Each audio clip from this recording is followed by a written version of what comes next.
Hi, இன்றைக்கி என்ன video பார்க்க போகிறோம் அப்படின்னா சுகர் பீட். சுகர் பீட்னால் குட்டி குட்டியாக இங்கே இருக்க பாருங்கள், இதுதான் சுகர் பீட். குட்டி குட்டியாக இருக்கும் பீட்ஸு. ஓகேவா, இதுதான் சுகர் பீடு. இன்றைக்கி இந்த பீட்ஸ் வச்சு எப்படி ஸ்டிச் பண்ணுறது அப்படின்னு பார்க்கலாம். இந்த பீட்ஸுக்கு நீடில் பார்த்திங்கன்னா உட்டன் நீடில் நான் இன்றைக்கி யூஸ் பண்ணுறேன். இதுதான் உட்டன் நீடில். ஓகேவா, பீட்ஸ் நீடில் இன்னொன்றும் இருக்கும், அதில் லோட் பண்ணால் கொஞ்சமாக லோட் ஆகும். ஆக்சுவலாக இது ஜர்தோசி நீடில். ஜர்தோசி நீடில் தான் சொல்லுவாங்க. இதில் நம்ம லோட் பண்ணோம் அப்படின்னா நல்லா ஸ்டிச் பண்ணலாம். அதுவும் இல்லாமல் நிறையாவும் லோட் பண்ணலாம். அதே இன்னொரு நீடில் சொன்னால அந்த நீடிலில் பார்த்திங்கன்னா உங்களுக்கு ஒரு 10 வரைக்கும் தான் லோட் பண்ணவே முடியும். மேக்ஸிமம் நீங்கள் இதிலேயே ட்ரை பண்ண ஆரம்பிச்சிருங்க. ஓகேவா, இப்போது ஒரு ப்ளவுஸ் எடுத்தோம் அப்படின்னா அதில் பார்த்திங்கன்னா சுகர் பீட் தான் ரொம்ப இம்பார்ட்டண்ட். நிறைய சுகர் பீட் தான் யூஸ் பண்ணுவோம். அப்போதைக்கு ஒவ்வொரு ஊசியும் எடுத்துகிட்டோம் லோட் பண்ணிக்கிட்டே இருக்கணும் அப்படின்னு சொல்லிட்டு அவசியம் இல்லை. ஒரு 10 எடுத்துக்கோங்க. 10 நீடில்ஸ் எடுத்துக்கோங்க. எடுத்துகிட்டு இது மாதிரி சுகர் பீட்ஸை ஒரு பாக்ஸில் கண்டெய்னரில் கொட்டி வச்சுக்கோங்க. ஓகேவா, கொட்டிட்டு இந்த நீடில் எடுத்துகிட்டு கரெக்டாக இந்த பாக்ஸை லைட்டாக இப்படி சாய்ச்சிக்கோங்க. சாய்ச்சிட்டு இந்த நீடில் சும்மா லைட்டாக இப்படி செஞ்சிங்கன்னா போதும். ஆட்டோமேட்டிக்காக பீட்ஸ் எல்லாமே நீடில் லோட் ஆகிடும். இதுதான் லோடுன்னு சொல்கிறது. இது மாதிரி ஒரு ஒன்றாவும் செய்யலாம். இல்லை அப்படின்னு சொல்லிட்டு நிறையா ஒரு 4-5 வச்சு கூட செஞ்சுக்கலாம். ஒரு ப்ளவுஸ் போட போகிறோம் அப்படின்னா இது மாதிரி நீடில் ஒரு 10 எடுத்துக்கோங்க. 10 எடுத்துகிட்டு அதுக்கப்புறம் ஃபுல்லாக லோட் பண்ணி வச்சுக்கோங்க. அதுக்கப்புறம் ஒர்க் பண்ண ஸ்டார்ட் பண்ணுங்கள். ஓகேவா, ஏன் 10 எடுத்து வச்சுக்கோங்க அப்படின்னு சொல்கிறேன்னா, இப்போது ஒரு நீடில் முடிஞ்சிருச்சு அப்படின்னா அடுத்த நீடில் நம்ம எடுப்போம். அப்போதைக்கு என்ன ஆகும் அப்படின்னா, ஒன்று முடிஞ்சதுக்கப்புறம் திருப்பி அடுத்தது நம்ம நீடில் யூஸ் பண்ணும் போது நம்மளுக்கு டென்ஷனாக வரும். அது மட்டும் இல்லாமல் சும்மா லோட் பண்ணிக்கிட்டே இருக்கிற மாதிரி இருக்கும். ஓகேவா, அதனால நீங்கள் என்ன செய்யுங்க, ஒரு 10 நீடில்ஸ் எடுத்துக்கோங்க. அது ஃபுல்லாக லோட் பண்ணி வச்சுட்டு நீங்கள் அதுக்கப்புறம் ஒர்க் பண்ணுங்கள். இதெல்லாம் ஒரு டிப்ஸ் தான். ஓகேவா, நீங்கள் நோட் பண்ணி வச்சுக்கோங்க இதெல்லாம்.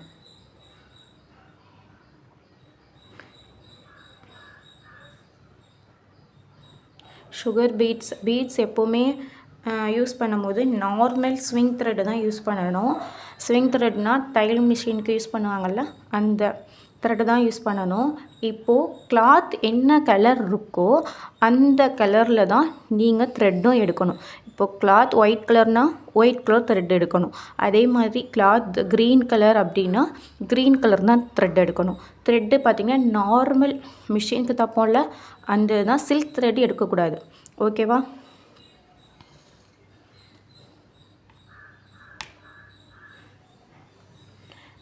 இப்போது எப்பையும் போல் கீழே குத்திட்டு நீடில் மேலே இழுத்துக்கிட்டேன். அதிகமாக கொடுக்க வேண்டாம்.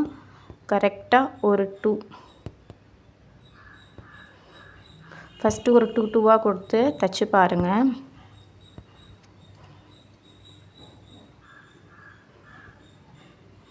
தைக்கும் போதே கொஞ்சம் நல்லா ஒட்டியே தையுங்க. ஓகேவா, அதுக்கப்புறம் 3 கொடுத்து தைங்க. கொஞ்சம் நல்லா தைக்க வந்துச்சு அப்படின்னா அதுக்கப்புறம் 4 கொடுத்துட்டு 4, 5 அப்படின்னு கொடுத்துட்டு நீங்கள் என்ன செய்யலாம், எண்டில் நாட் கொடுத்துக்கலாம். நாட் நம்ம எப்பயும் போடுவோம்ல, அதே நாட் தான் கொடுக்கணும். அப்படி இல்லை அப்படின்னா இப்படி நல்லா பெருசாக த்ரெட்டை தூக்கி விட்டுட்டு ஃபஸ்ட்டு போட்டோம்ல அந்த பீட்ஸுக்கு சென்டரில் இப்படி த்ரெட்டை விட்டுறணும். விட்டுட்டு லாக் கொடுத்தீங்க அப்படின்னாலும் லாக் ஆகிடும். ஓகேவா, இப்போது இதுக்கு ப்ராக்டிஸ் டிசைன் அப்படின்னு பார்த்திங்கன்னா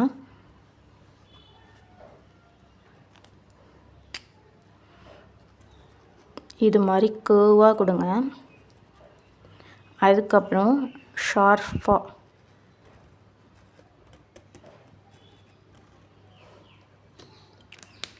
இப்போது இந்த ஷார்ப்பாக இருக்கிற இடத்துல எப்படி ஒர்க் பண்ணுறது அப்படின்னா,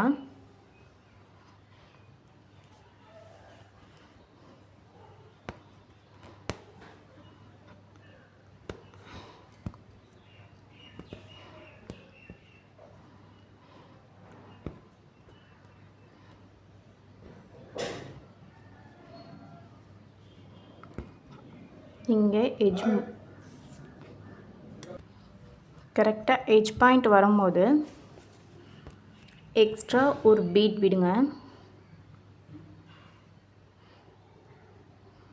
விட்டுட்டு அதை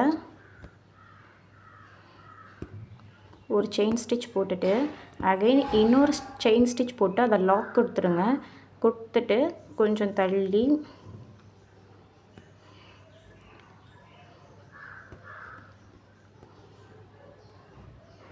நீங்கள் நார்மலாக போட பீட்ஸ் ஃபில் பண்ண ஆரம்பிச்சிடலாம். ஓகேவா?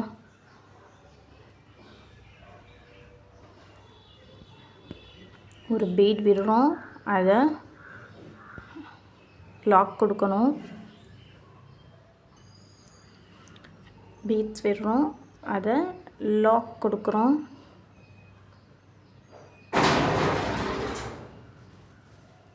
லாக் கொடுத்துட்டு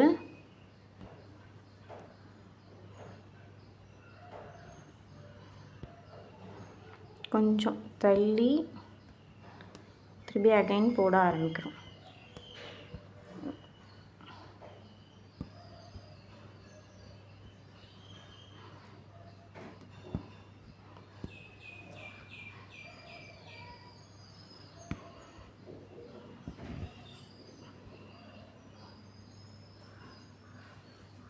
சரிங்களா? ஷார்ப்பாக இடத்துல ஒரு பீட்ஸ் மட்டும் எக்ஸ்ட்ரா கொடுக்குறோம். அந்த பீடை லாக் கொடுக்குறோம். கொடுத்துட்டு எங்கே லைன் இருக்கோ அங்கேனாக்கா திருப்பி அகைன் கொண்டு வந்துட்டு நம்ம லோட் பண்ணி தைக்க ஆரம்பிச்சிட்டே இருக்கலாம். ஓகேவா? இதுக்கு டயக்ராம் வந்து நம்ம எப்பயும் போல் ஒரு டயக்ராம் பிரிண்டஸ்ட் ஆப்பில் சூஸ் பண்ணி ஃபுல்லாக ஃபில் கொடுக்கணும். டயக்ராம் எப்படி இருக்கணும்னா பீட்ஸ் கலர் கலராக வாங்கிக்கோங்க. வாங்கிட்டு அதை ஃபுல்லாகவே எப்படின்னா ஃபுல்லாகவே ஒர்க் பண்ணணும். ஒரு இடம் இல்லாமல் பீட்ஸ் மட்டுமே லோட் பண்ணுங்கள். ஏன்னா அப்போ தான் பீட்ஸ் உங்களுக்கு கண்டினியூவாக போடுறதுக்கு வரும். ஓகேவா? தேங்க்யூ.